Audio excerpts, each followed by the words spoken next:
Drum Club.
What is up, everyone?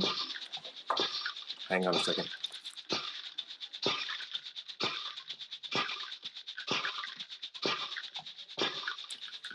It was coming out of my phone. Welcome. Let's go.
All right, what's up, everybody?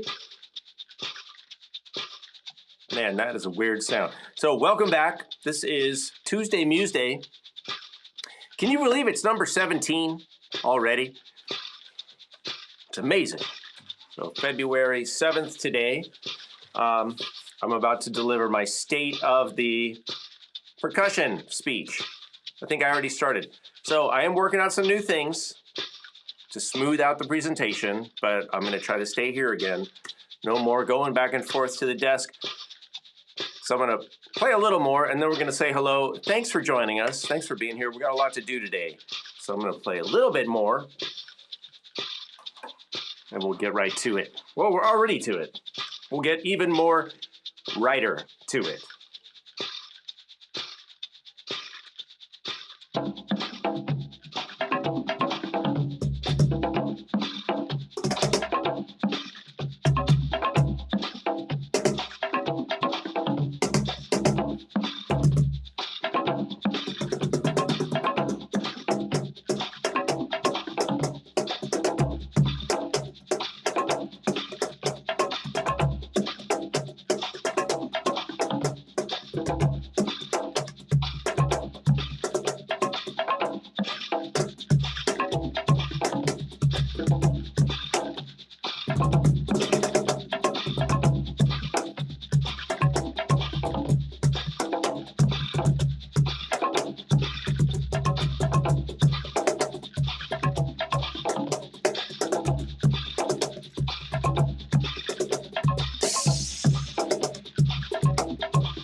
Okay.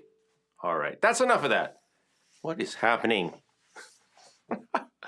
Welcome, everybody. So yeah, I had a little bit of echo. I tried to turn my phone down. I'm doing the chat here on my old iPhone 7 Plus. Put it to work. Why not? I like holding it back. Welcome, everybody. Thanks for being here. We're going to go back to the music in a little bit. First, I need to stop all these loops. Okay, I think I have. So today, I'm excited because we're going to bring you some and talk about some techniques that you can use, whether you're facilitating music or not, or just jamming with other people. You could do these, you can incorporate these techniques casually in music ed, in music therapy, if you're a music therapist, or you could become a music therapist and then do music therapy. But I want to share with you what we do, what I do as a music therapist, mainly. I use these all over the place. It's not exclusive. But of course, in music therapy, we're doing a different job than in music ed or just for recreational stuff. But these are music facilitation techniques, and we're doing it all through the music. All of it in the music. And I know you're wondering, what in the name of metallic sounds is that? I'll talk about that in a minute. That's what they call putting an open loop in your head. That's what they do on the news, right? When we come back. And then they come back like 3 times and you're like, they didn't talk about the thing yet. Save it for the end, right? All right, so I am excited because I think I have keyboard mastery of where I need to go with the slides and the live streaming stuff. We can try it out, actually. I do have a video that I wanted to play for you in honor and in support of musicians and people in Iran, not exclusively, women, but not exclusively, but we're going to feature Iranian women playing percussion in this video that I've got lined up. These are the times, all right? So why not? We're connecting some things here, but I wanted to share with you a video that I put together and I stole off of the YouTubes, put it together to show some instruments from Iran, show some Persian instruments. And so I think it's right here on Command 5. Let's see. Let me see if it's there.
That is some official badassery from everyone. So I hope you guys enjoyed that. Like I said, I stole those off the interwebs. So we start with, last was the darbuka, which has a few different names. Most commonly in the US and Europe, it's called doumbek. But if you go to Iran, Turkey, Lebanon, you know, that area, you probably will not hear the word doumbek. You'll hear other words like dirbeki, darbuka, tabla, etc. And then we had, before that, the daf, the frame drum, the giant frame drum with jingles, daf. And then before that, we had tombek. And those of you who remember, on the channel, I had my friend, fellow music therapist, percussionist, Iranian citizen, Museday. And if you haven't seen her video, go check that out. Really amazing. But yeah, let's keep the women of Iran and everybody who's fighting for justice in mind and in our hearts, and thank them for their amazing culture, music, and lots of other stuff. So let's move on now. But thanks for enjoying that. I hope you enjoyed it as much as I did. And by the way, if you could find the video of the kid, right, the little Doombek darbuka player. But I love the way, I don't know if you caught this, but he like he gets his drum out, and then he like turns over and just spits right before he starts playing, like, I got to get down to business here. And he's just like, pooh, and he starts playing. I found that incredibly amusing and satisfying on some level. All right, you guys. So you see the book right here. This is a book I've talked about in the past. Those of you who know my work might be familiar with this book. I know some of you have this book. So I've designed a course for music educators that's about to start. It starts on Monday. And I was going through the book and I was creating the curriculum, and I thought, man, this stuff is really good. Not to brag. I didn't invent a lot of this stuff. I'm just kind of, getting it together, passing it along, contextualizing it, organizing it, clarifying it for people. And I did that in this book. Here it is right here, The Way of Music. It was part of my music therapy degree, actually, music therapy research. But this thing is good for anybody who wants to learn how to, and I won't do much of an infomercial, a little bit, but I want to contextualize what we're going to talk about today. It's really going back and connecting with every single element of music, starting with listening, and then developing a vocabulary around timbre and tempo and tonality and other things that don't start with the letter T, to just go back to the very beginnings of music making, listening to nature sounds, listening to people talk as if it's music, listening to all the music that's around you, and then starting to build a musical skills and vocabulary and really awareness, right? And starting to fill your pockets with all these little pebbles, each of which is very simple, but at the end of the day, after you've done that, you have two really heavy pockets full of pebbles. Who wouldn't want that? So then after we work with the individual elements of music, we start to put things together through improvisation. And this is all improv, just like every time I do live looping, it's improv, right? It's called musicking, right? Or just being a musician, making up music with a theme and simple ideas. And so I want to talk to you about and share with you some of the things that we do as musicians, but some of the ways we use those things that we do as musicians as a educator or as a music therapist or as just somebody who wants to connect with people, help people connect with each other through music, support one another, share ideas, boost creativity. I know those sound like catchphrases. Everybody talks about that. Boosting creativity, celebrating diversity, blah, blah, blah. But it's true in a lot of ways. And let me give you some examples. So in the book and in the course, we have a lot of techniques. We categorize them in terms of the general goal area. So for example, we have structuring techniques. We have empathetic techniques. We have redirection techniques. So there's all these different kind of techniques that we can use to reach certain goals. Like if, let's say, somebody is playing what we call perseveratively, like they're just kind of stuck. They're not changing. Their music is static, and we want to help them break out of that monotony. For example, this is just one of many, many, many instances, many things you could do. Well, one of the things that we do is we can join with them. So we could use one technique called synchronizing. And let's say somebody's just playing, which would be impressive if they were doing this. But they're playing something, and so we could join with them in rhythm. Or we could even just join underneath them, and we could what we call ground their rhythm.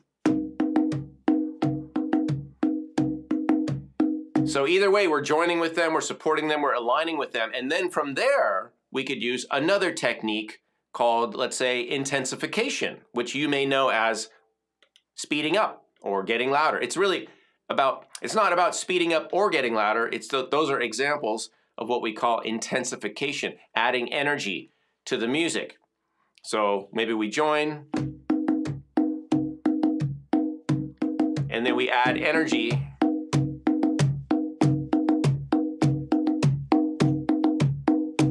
We could add complexity.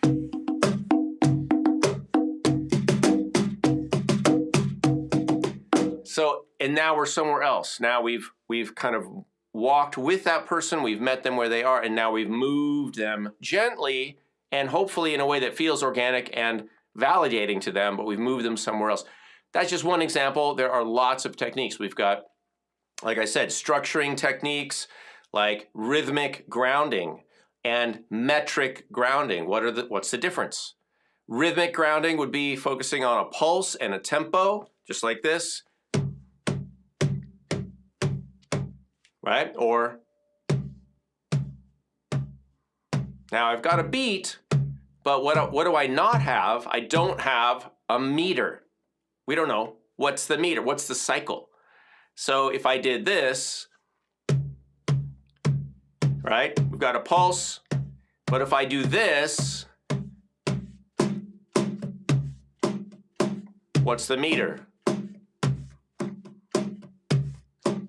Hopefully you're thinking kind of like a waltz, 3/4. 1, 2, 3, 1. We don't know. The meter is a function of putting accents and changing tones, like the timbre, the sound, bass, tone, tone, bass, tone, tone, or accenting.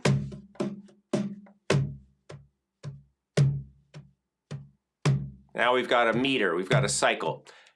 That's an example of what we call metric grounding. We can also do tonal grounding. All of these can be done with music as in pitch, harmony, all that stuff too. Today we're kind of focusing on rhythmic stuff. Here's another one. If we want to elicit, we have techniques of elicitation. In other words, we have techniques that we use to try to encourage and coax and pull people into playing. Often people are shy, they're not sure what to do. They're not playing, they're like, I don't know what to do, I don't play this. And they're kind of shy, or it looks like as if they're shy or reserved. Or they're just feeling like, I don't want to do this. I'm kind of feeling, like I'm not in the mood. So we have different techniques that we could use. Not talking, not saying, hey, come on, play the drum, play the drum, play the drum. Why don't you want to play the drum? We don't do that. None of these incorporate talking. Some of them might incorporate vocalizing, like vocalizing along with somebody else instead of using your instrument. I do that often just to connect and reinforce with what people are playing. Sometimes I use my voice as the drum, as the connector, but we're not talking. This is no talking in any of these, which makes them so useful. What can we do? One of the things that we do is we call it making spaces or leaving spaces in the music. So I'm playing.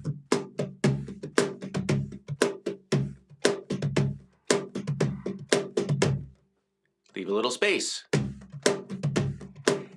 Now, you know what you want to do, right? When we get to that, you want to fill that space, right? It's a natural response.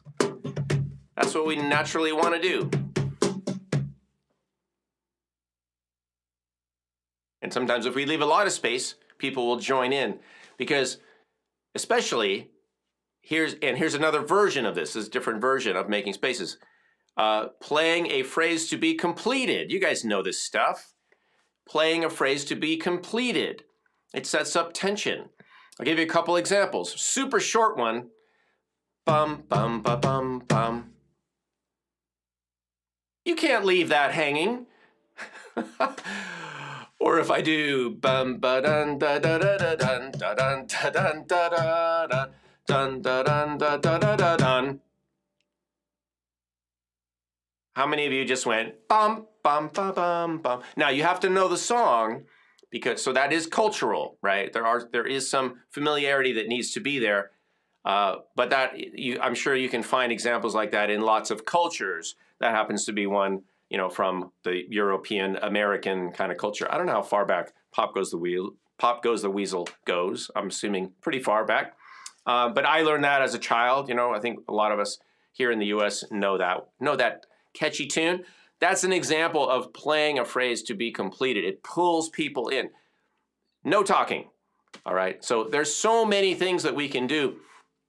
The opposite of intensification we call calming, right? Calming is just reducing the energy level. And I do this all the time in groups, and I don't do it with like conducting or I don't do it with any gestures or words. It's all in how I play. And it's amazing. This stuff works really well. Now, I can give you an example of that, but I don't think you need it. But we're playing, maybe I'm providing a rhythmic and metric ground, and then I'll just take it down a little. I'm not stopping, I just get softer. And what happens? Because people understand music, people can hear the music, they get it, you know. You don't have to explain it to them, people just move together. Because we're like that in a way, right? We're kind of like a flocking animal. We copy other people's behavior, especially when they're running in the opposite direction.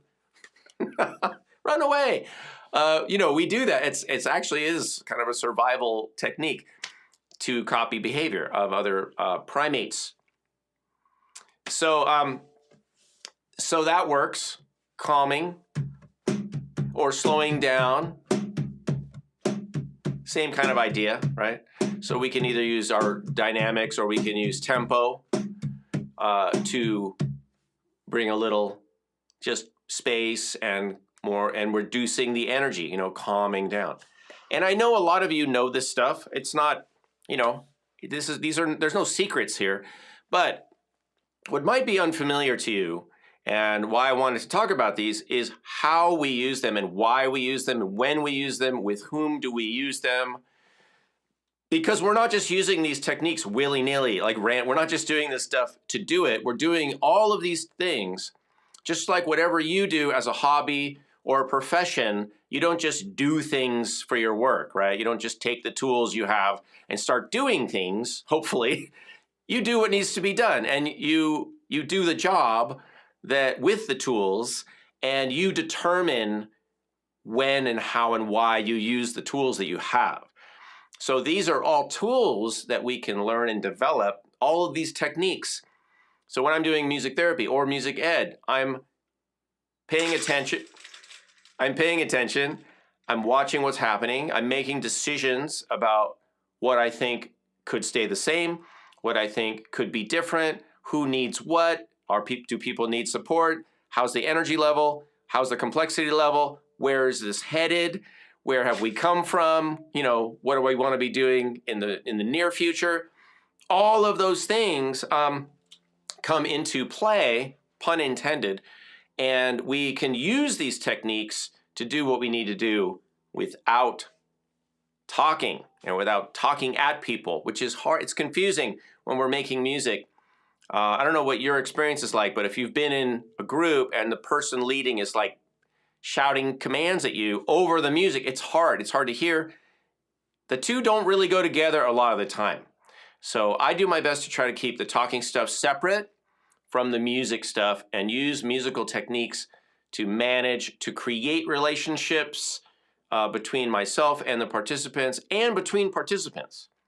And there are so many ways to do that. So I hope you'll investigate if you want, check out The Way of Music. I'm going to be teaching the course starting Monday. If you're a music educator and you want to get graduate credits for taking the course, you could do that. Go to Vandercook College of Music and check it out.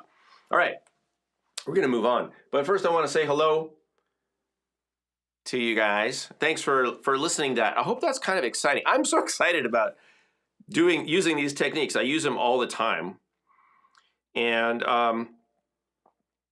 they work, but you have to have a certain amount of music mastery. You have to have skills. You got to have skills to do this stuff. And you could start where you are, but these are things we practice and we develop and we hone these skills over time. It's not just like you can read a book and intellectualize it and then do it. It doesn't work that way. But you can do it if you practice, if you purposefully use them and exercise them and work, just like anything. All right, I want to say hello to, I don't really need to watch the video. The video's showing up on my phone, like what I did 10 seconds ago. But I want to say hi to Lacey, Ben, Mary, Roseanne, of course, Cornelius. Who else is here? Maybe it's, you know, I think it's almost time for, let me see. Oh, Gimme 5 preparation, but we're going to go into Q&A in a second.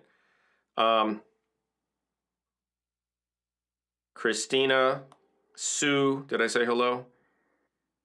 Thanks, you guys, for being here. Oh, and Mark, my buddy Mark in Thailand. Thanks for getting up early. It's not a little early. Nice way to start the day. And by the way, Mark has an app called Jammables. He can leave info in the, he's got the cool logo there. Looks like a Korean drumhead or something. But you guys go check out his app, Jammables.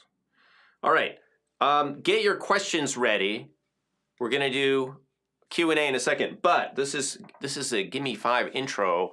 So you guys, I guess I'll have to tell you what this thing is. Let me see if I can show you. I can kind of, it takes like multiple angles. Let me see. Can you guys see this? So this is the stand. This is how it's mounted. It's on a stand. And this thing is called a sizzle strip, and I got it years ago. It's basically like, it's kind of like tape measure material. It's metal, but it's super bendy, right? You can get the vibe there. I have a couple different ones. This is the thicker one, then I have a thinner one, and I have a double one. I don't know that you can get these anymore. I don't know. You can maybe try to make one. I got these, you know, 20, 25 years ago. So I can't help you with sources, just showing you what it is. It's kind of cool. Sort of takes the place of a cymbal, you know. I was using it kind of like a snare to double the snare. Pretty cool.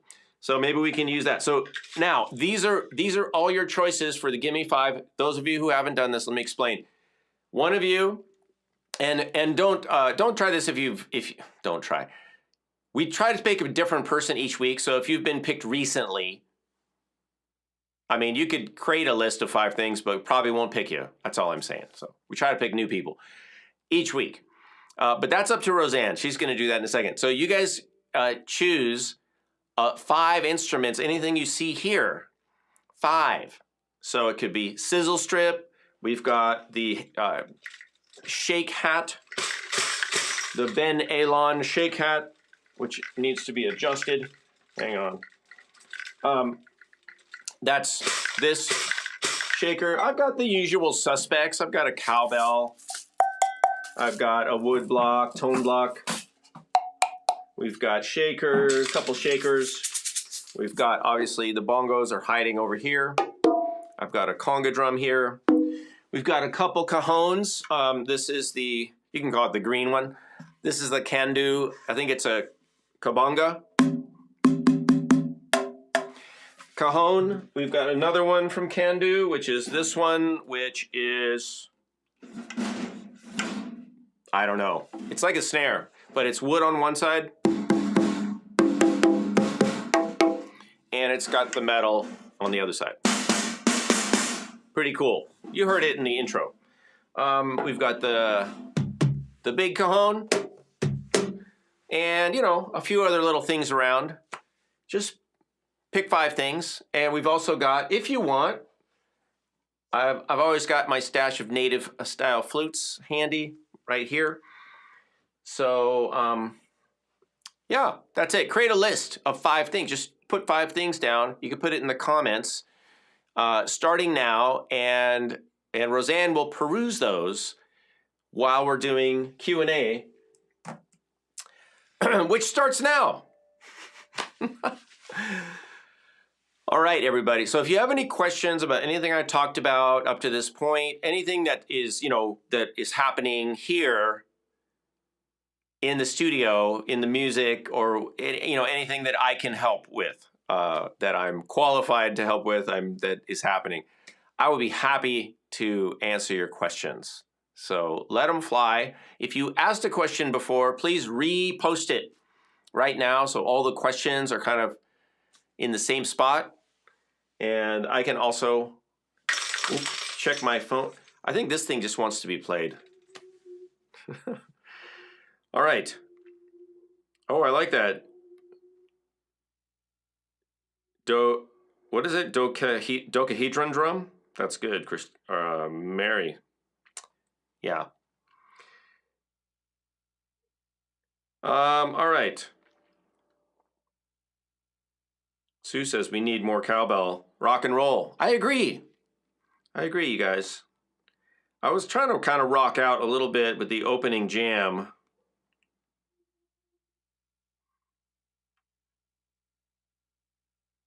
I like that you guys are very creative in the comments. I'm being entertained. All right.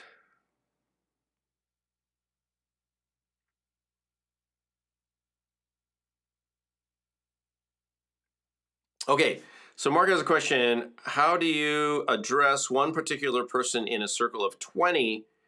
How do you get their attention and be heard above the melee? or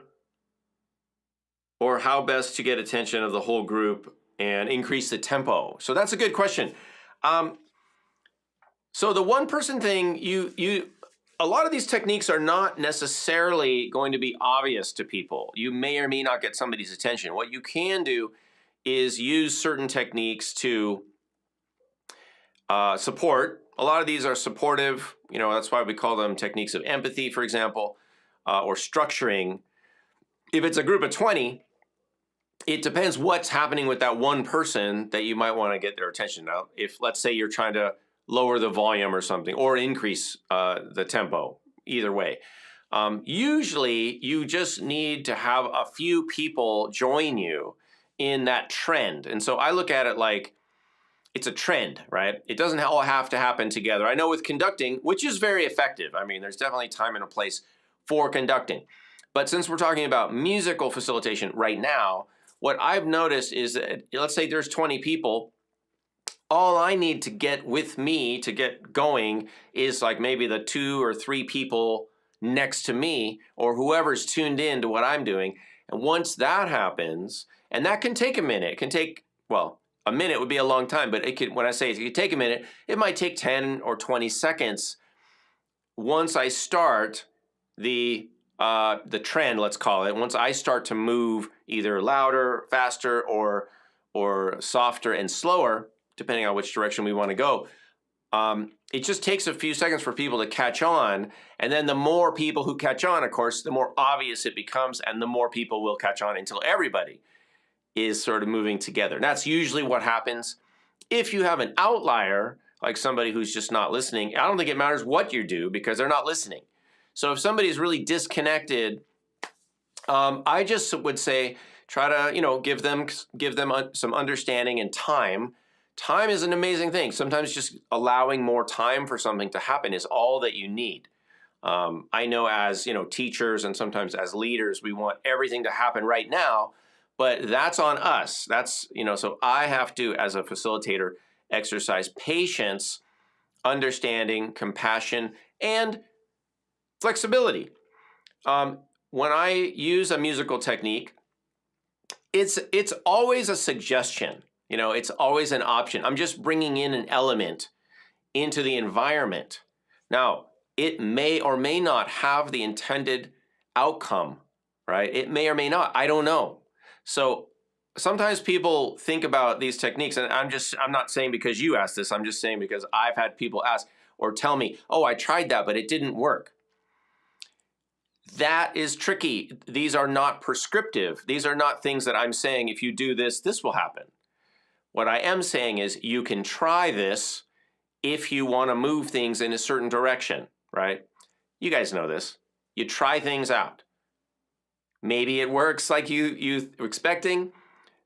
based on your experience, you know, or maybe it doesn't. And then you try something else. You make an adjustment.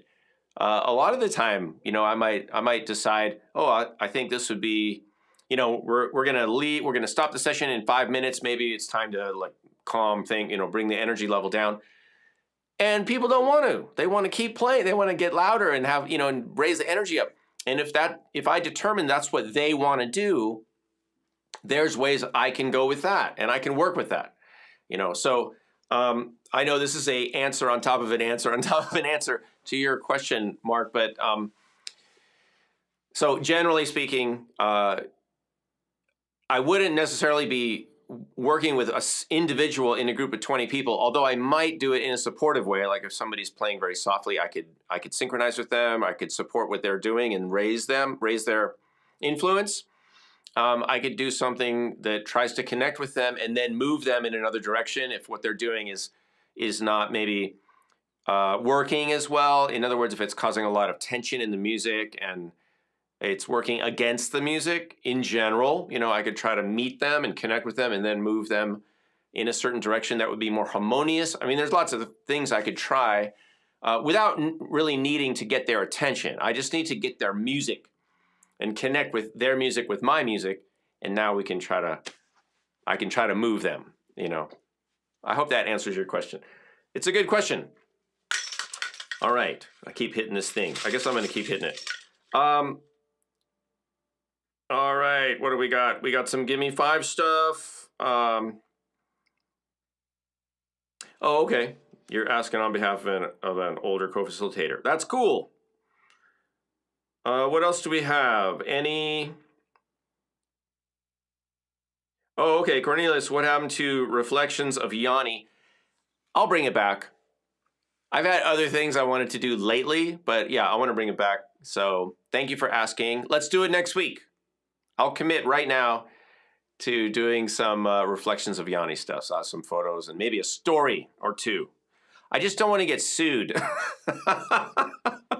I don't think I would, but you know, it's been like 30 years, you guys. It has. Wow, we shot the Acropolis in 93. Wow.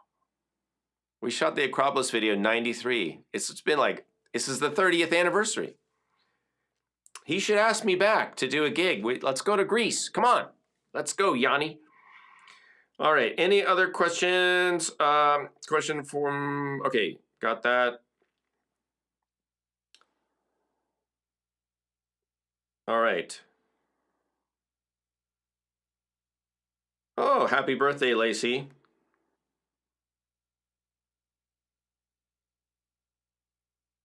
To 673. You're like my wife's age. She was born in 74 in January. So you guys are close. Maybe we have to sing a little happy birthday. All right, let me see. I don't see any other questions. Did I get all the questions? Let's wrap up the questions. If you guys have any others, put them in now. Otherwise, we're moving on. So I will move the thing to the next. Look at that. Oh, before we do that, I guess this was the next slide. You guys remember, for patrons, I have percussion master classes every second and fourth Sundays. That's after, well, actually, before our Zuma flute-alongs. If you're into the flute stuff, you can join us over at patreon.com/Kalani. You guys know. Also, if you are not a patron, but you still appreciate the channel and you would like to leave a tip, this is the tip jar right here. This is you can scan the QR code anytime, any day of the week, even after this is over. We appreciate donations. Some of you guys also do super thanks or whatever it's called on YouTube. You can do a super tip, whatever, or you can scan this and do a donation through the Coffee app. All right. Who is the Gimme 5 recipient for today?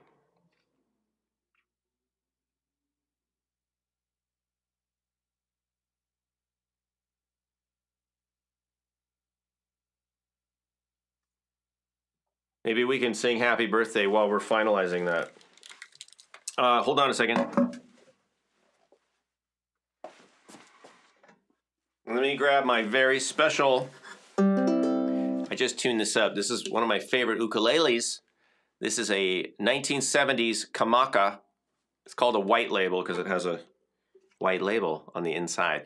And I just did some work on it. I put new tuners on it, so it's super lightweight, and it sounds amazing. Check this out.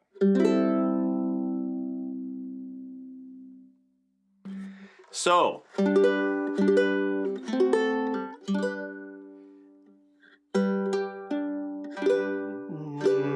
you guys ready?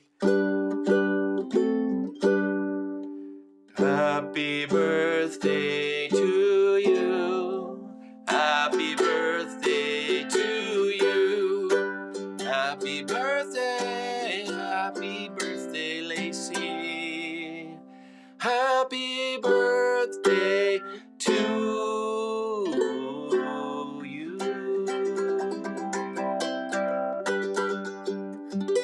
Happy birthday. Happy belated. All right. Do we have a Gimme 5?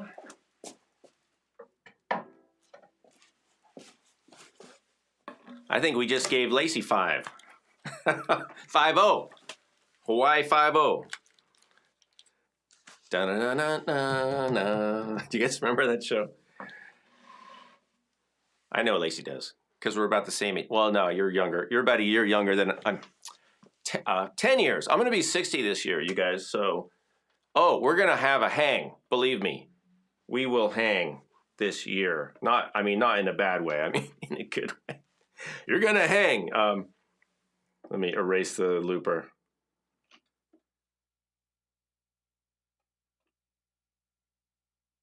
And if you guys want, you can dedicate your Gimme 5 creation, well, this creation, to somebody or something. All right, Sue. Sue is the Gimme 5er. Shake Hat. Cowbell.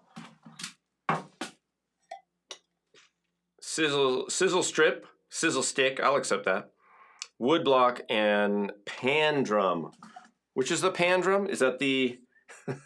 I think I know. Is that this one?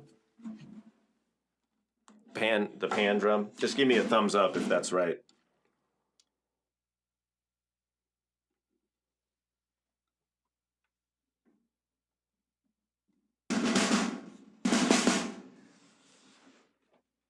It is like a pan.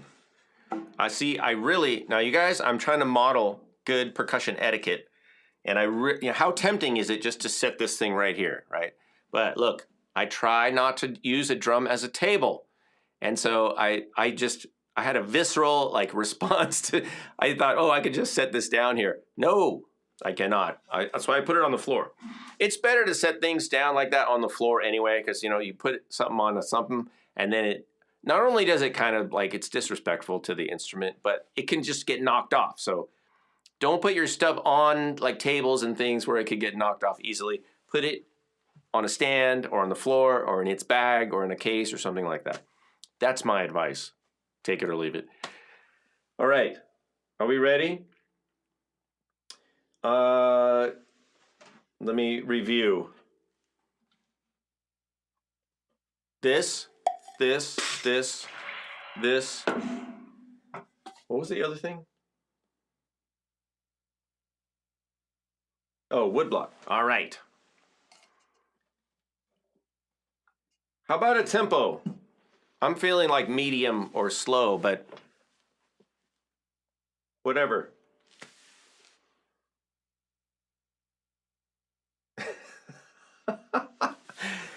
A non-stick pan. I like that. All right. Do we have a tempo?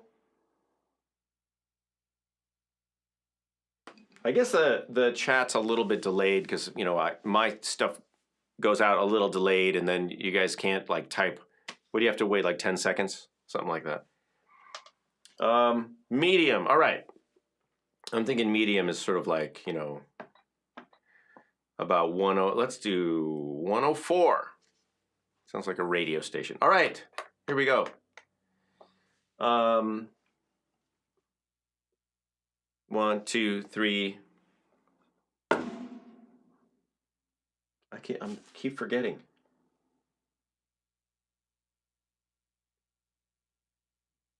Oh, cowbell, yeah. So it's all right here, little stuff. It's all pretty small. All right, let's try it.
All right, you guys. Are you guys feeling it?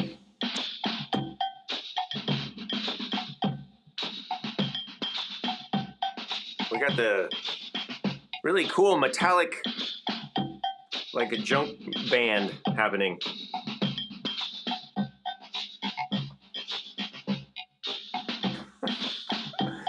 All right, I want to thank you guys for dropping by this week. I hope you enjoyed yourselves. Remember to see us. Let me see. Let's see what else is on this magical keyboard cure thing. Not that. Let me see. Oh, we got that. Let me see if I can go there. See us at Patreon. But you guys know that if you're fans of the channel. So again, happy birthday to Lacey, and congratulations. I hope you have a great year. 50 is a good year. That's when you begin your spiritual journey, in case you haven't heard. And by that I mean you start buying your clothes at Costco. I didn't come up with that joke, but great humility. Come see us at the the Patreon side if you guys want to join the percussion masterclass hang. We have the Zuma flute alongs, which are very popular. Next one's coming up this Sunday. And thanks for stopping by World Drum Club and the live stream and the Tuesday Museday. If you guys have any requests, put them right now in the comments or send me an email. My website's also kalanimusic.com. And yeah, I would use that contact form over there. You can email me there. And thanks to Roseanne again for taking care of everybody and being the omnipotent carer. I don't know if that's a word. Hope you guys enjoyed the show today.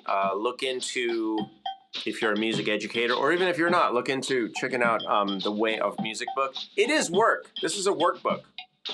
Should be fun if you like music. But yeah, it goes back to the very beginnings of music, and just you can work at your own pace. We also have audio examples on YouTube for free. The book used to come with a CD, but we just put it on YouTube.